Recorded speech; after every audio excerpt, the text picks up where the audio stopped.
Premio Cervantes 2023. Nos vamos ahora para el Instituto de Estudios de Seguridad Nacional en Israel. Es el principal centro de pensamiento de defensa y seguridad nacional del mundo. Nos atiende a esta hora su director, Manuel Trachtenberg. Don Manuel, gracias por estar con nosotros. Buena tarde para usted. Un gusto estar con ustedes.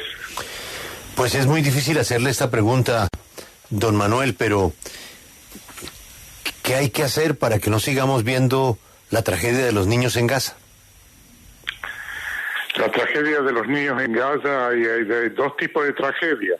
Uno son los rehenes, más de 30 rehenes israelíes de edad de 9 meses hasta 16 años, que la bestialidad de esta organización criminal llamada Hamas arrancaron de sus camas en los kibutzim, en las poblaciones cerca de Gaza, hace exactamente un mes.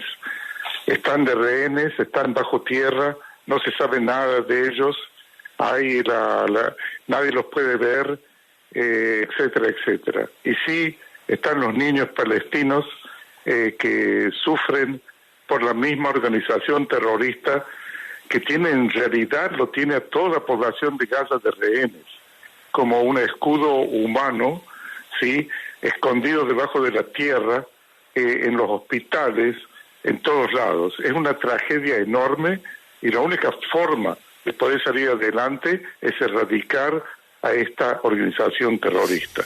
Don Manuel, nadie niega lo que usted advierte. Lo que pasó hace un mes es condenable, inaceptable. No hay derecho.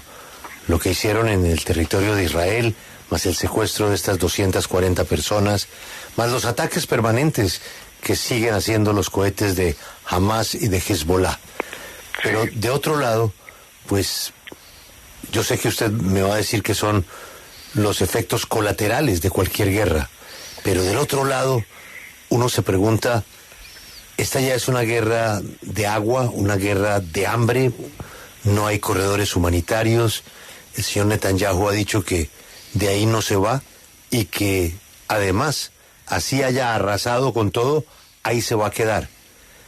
Pero es posible identificar en una balanza de pesos y contrapesos el tema de la proporcionalidad.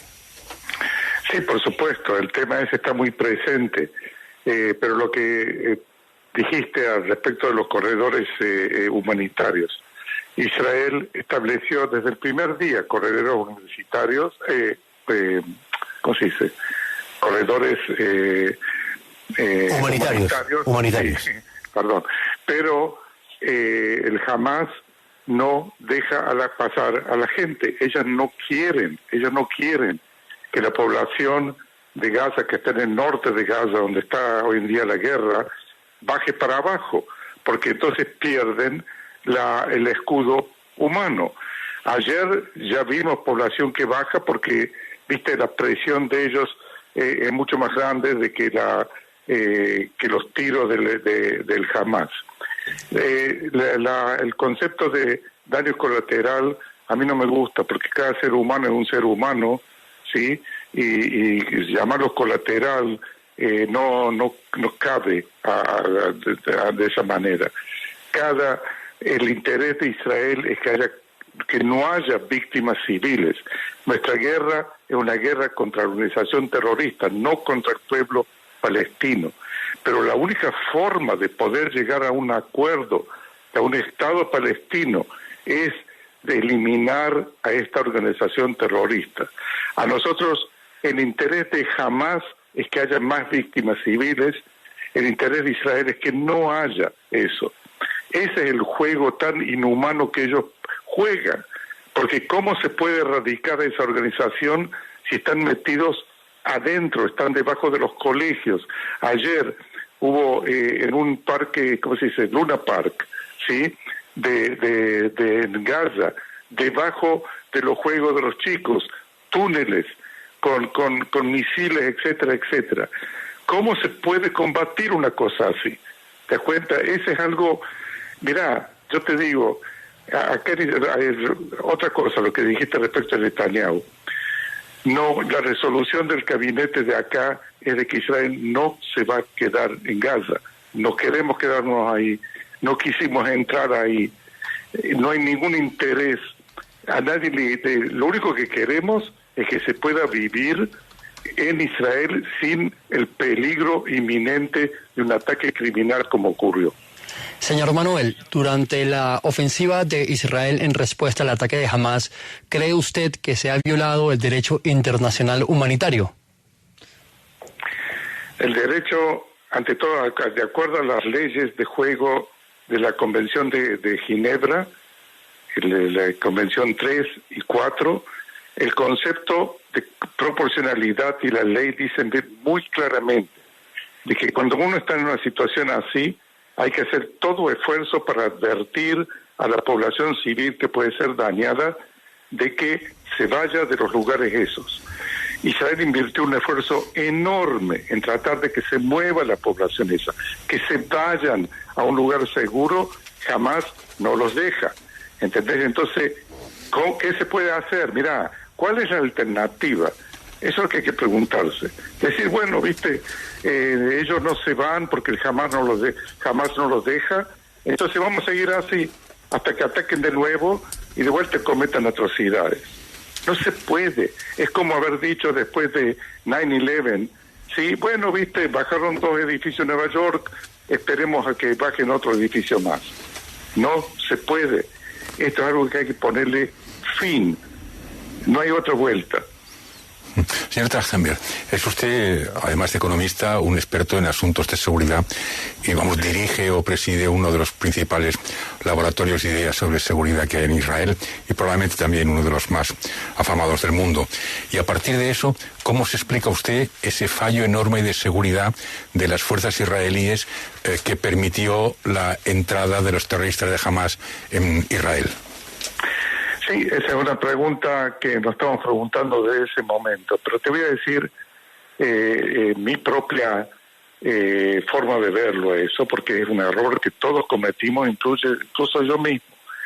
Mira, lo que ocurrió es de que creíamos de que Hamas, como se convirtió en el gobierno de Gaza, es como un estado, ¿sí? Entonces, si uno le da posibilidad de desarrollarse económicamente, por ejemplo, dejamos entrar a decenas de miles de trabajadores de Gaza a Israel. Permitimos que entre dinero de Qatar ahí para desarrollo, etcétera, etcétera, etcétera. Entonces creíamos que el desarrollo ese va a cambiar la nature, la naturaleza, el carácter, sí, la naturaleza de Hamas, y se van a convertir en un ente que se puede convivir con ellos. ¿Cuánto nos equivocamos? ¿Te das cuenta? Entonces no es solamente un error acá militar en el sentido de que no la inteligencia, los servicios de inteligencia del ejército no vieron lo que estaba ocurriendo. Fue una concepción falsa que no nos dejó ver los preparativos de ellos. Te voy a dar otro ejemplo. El ataque que ellos hicieron se realizó, vinieron en camionetas Toyota blancas, sí, se lo ven en todas las películas a eso. ¿De dónde vinieron las Toyotas esas? Entraron por el puerto de Ashdod en Israel. Israel los dejó pasar para Gaza porque decían que estaban destinados a la agricultura. ¿Cómo no entendimos? Bueno, no entendimos porque pensamos equivocadamente de que había habido una transformación entre ellos. Ese es el error más grande. Señor Trachtenberg, se cumplió el aniversario de la muerte de Isaac Rabin hace unos días y muchas personas piensan que la esperanza de la paz se murió con él. ¿Cree usted que hay una esperanza para la paz y para un futuro en el que se pueda convivir los israelíes con los palestinos? No me cabe ninguna duda que sí. Y te voy a decir por qué. Hace 50 años exactamente estalló la guerra de Yom Kippur, ¿sí? Que fue también algo traumático para Israel porque fue una guerra sorpresa, como ocurrió esta vez. ¿Cuál fue el resultado de esa guerra? El resultado de esa guerra fue la paz con Egipto. ¿Por qué? Porque los países árabes, Egipto en particular, llegaron a la conclusión que si no pueden desarraigar a Israel en las mejores condiciones posibles para ellos, o sea, un ataque coordinado entre Egipto y Siria, que es sorpresa, y logran cruzar el canal, y logran inflictarnos muchísimas víctimas, ¿sí? Y tampoco en esa situación pueden destruir a Israel. Entonces no queda otra que hacer la paz. Yo creo que hoy en día va a pasar lo mismo.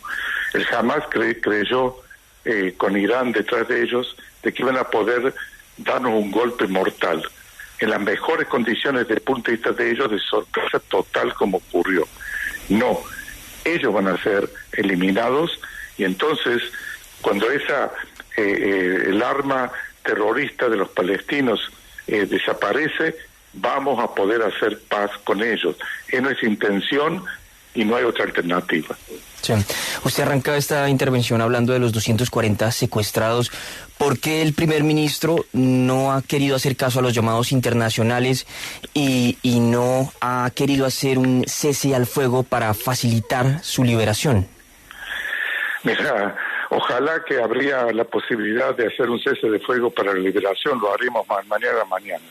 No hay tal cosa, no hay tal posibilidad, porque Sinwar, el jefe del Hamas, está completamente determinado a no hacer un cambio de rehenes si no se logra él recuperar con toda su fuerza y que Israel salga de Gaza. O sea, retornar a la situación anterior. Se ha hecho de Estados Unidos, Qatar, otros países europeos, están todos tratando, no hay tal posibilidad desde el punto de vista de ellos. Yo te aseguro de que si mañana a la mañana se presenta la ocasión de volver a los 240 rehenes nuestros y darles a ellos todos los prisioneros nuestros que ellos quieran, ¿sí? Eso se lo va a hacer, pero desgraciadamente esa posibilidad no está hoy en día en juego, y solamente cuando Sinwar se sienta con la soga alrededor del cuello, a lo mejor va a aceptar una cosa así.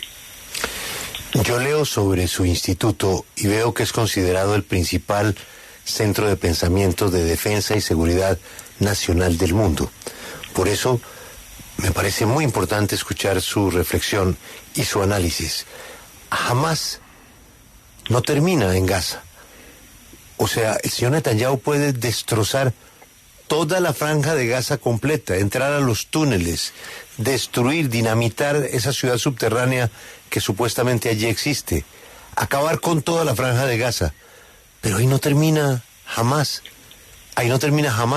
Y la pregunta es si esa decisión, que es natural por la defensa que Israel quiere hacer de su pueblo, tiene el derecho a defenderse, al mismo tiempo no plantea un peligro para el resto del mundo. Es que los señores de Hamas que están hablando no están ahí, están en Teherán, están en Beirut, están en Damasco, y una venganza de Hamas no va a salir de ahí, de esas piedras. Ya está fuera esa venganza.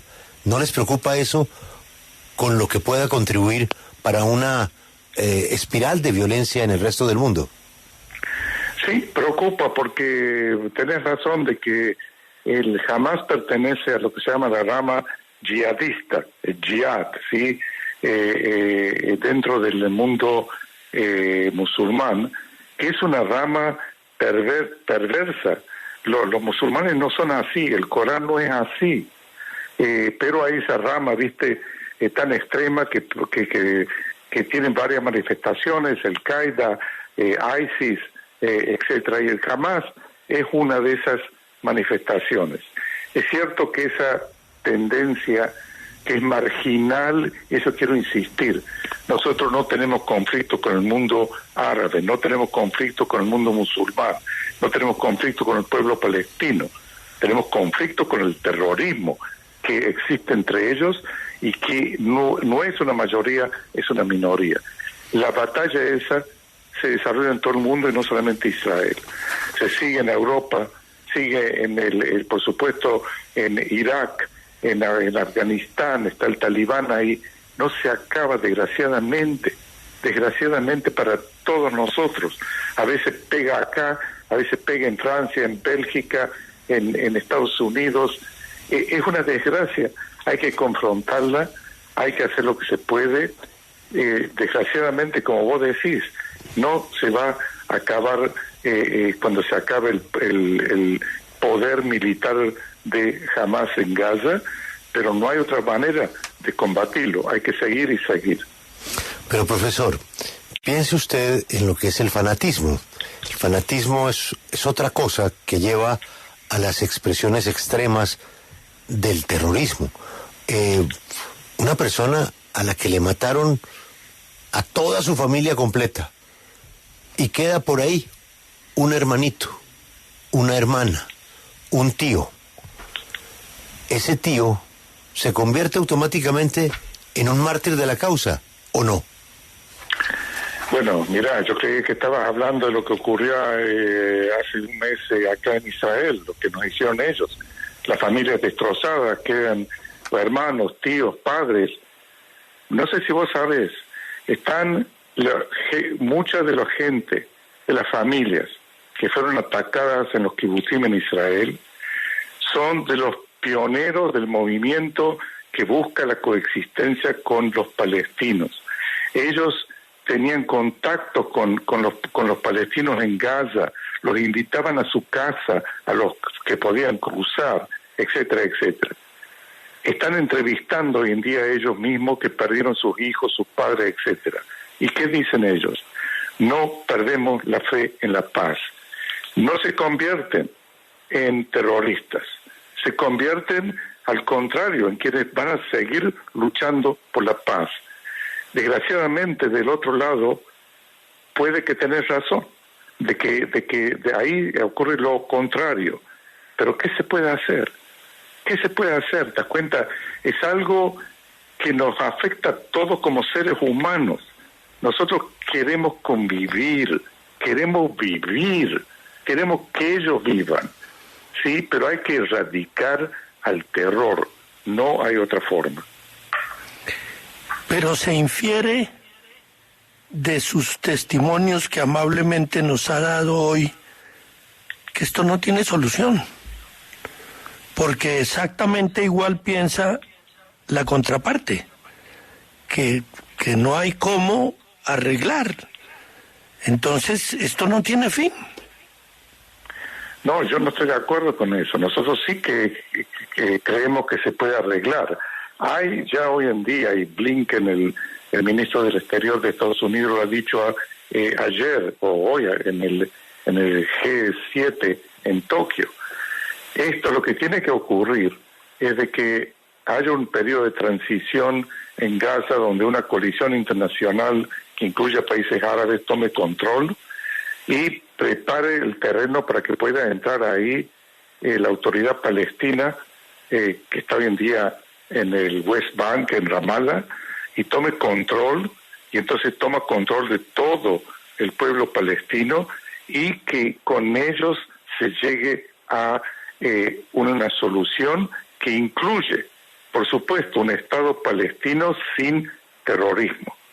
Eso es lo que uno quiere, y eso es lo que Estados Unidos quiere, eso es lo que los países europeos quieren, y también Egipto, y también Saudi Arabia, y también los Emiratos, ¿sí?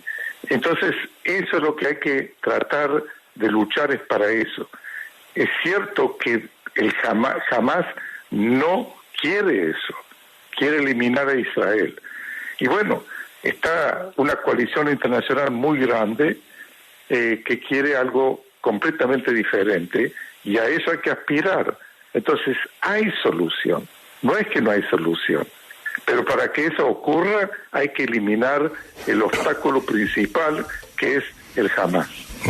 Oiga, señor Trachtenberg, me pregunto cómo está la situación en Cisjordania, porque he visto muchas informaciones, vídeos, fotografías, informaciones de amigos que tengo allí, que los colonos israelíes están destrozando muchas de las casas de los pueblos que están allí, palestinos en territorios ocupados, y no veo presencia del ejército.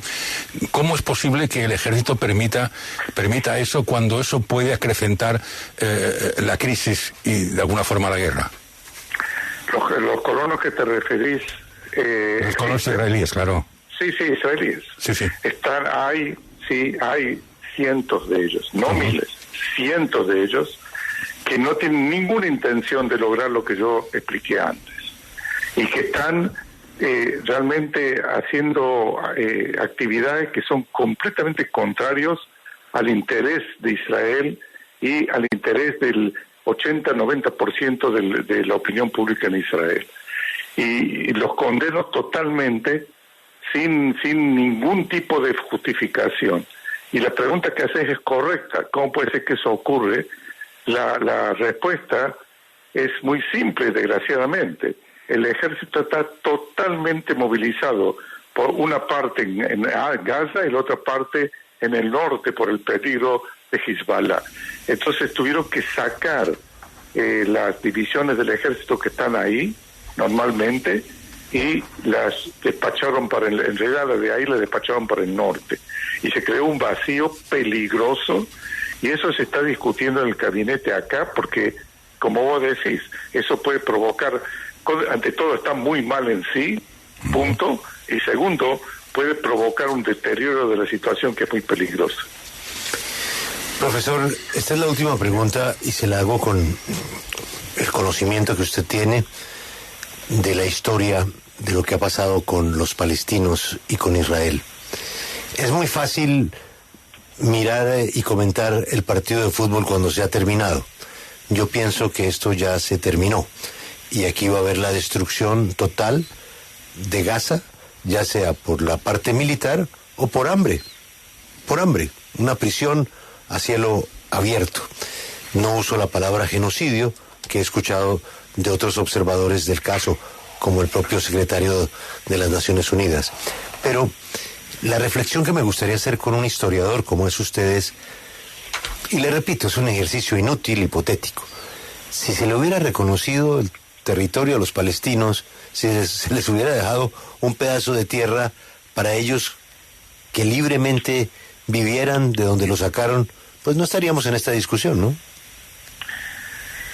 Ante todo, respecto al hambre, no hay hambre en Gaza. Entran todos los días más de 100 camiones cargados con comida, con medicinas, hay agua. Israel le da agua a Gaza. Lo que no se da, se trata de no dar porque lo roban, es combustible, porque el combustible lo necesitan para sus actividades de guerra y roban combustible de los hospitales. Pero no hay hambre en Gaza y no va a haber hambre y no va a faltar agua, porque eso es el interés principal de Israel, que no haya una crisis humanitaria allí. Eso, por lo tanto, todas las expresiones de genocidio, etcétera, realmente, ¿de qué estamos hablando acá?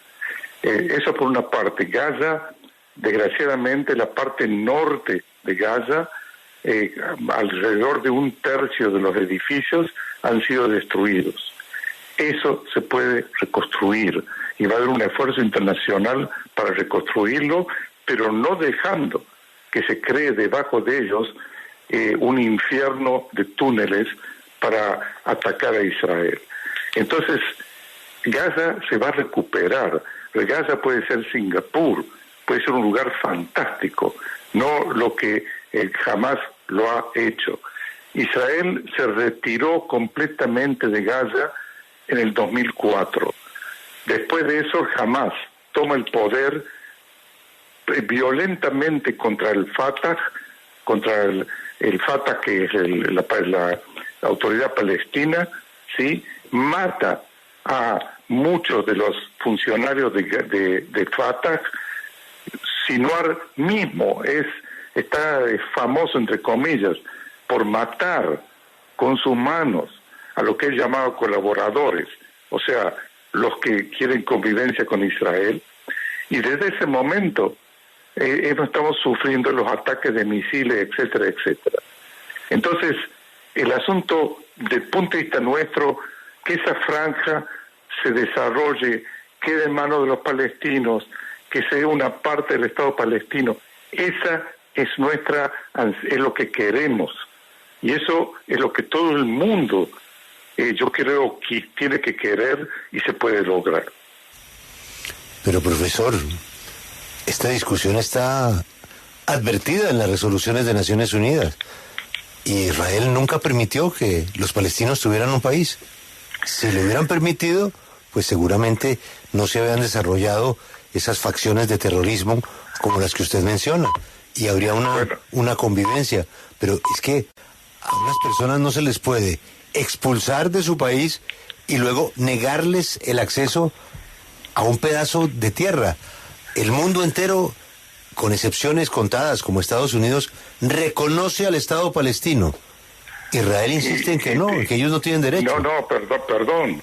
En el 1993, Israel firma los acuerdos de Oslo, que reconoce al Estado palestino, trae de vuelta a Arafat, que era el terrorista reconocido, se vuelve presidente de la autoridad palestina. Israel retrocede de los territorios, y ¿quién es el que torpedea a esto? Jamás, porque jamás lo que hizo en ese momento, en el 93, 94, 95, son las bombas en los ómnibus israelíes que causan innumerables víctimas civiles, y eso es lo que termina, o no termina, pero logra desmantelar casi al proceso de Oslo. Hoy en día Israel está dispuesta a ese arreglo, está dispuesta a volver a eso, pero sin terrorismo. Esa es la condición. Lamentablemente para entonces ya no serán 10.000 muertos, sino quién sabe cuántos más, incluyendo miles de niños.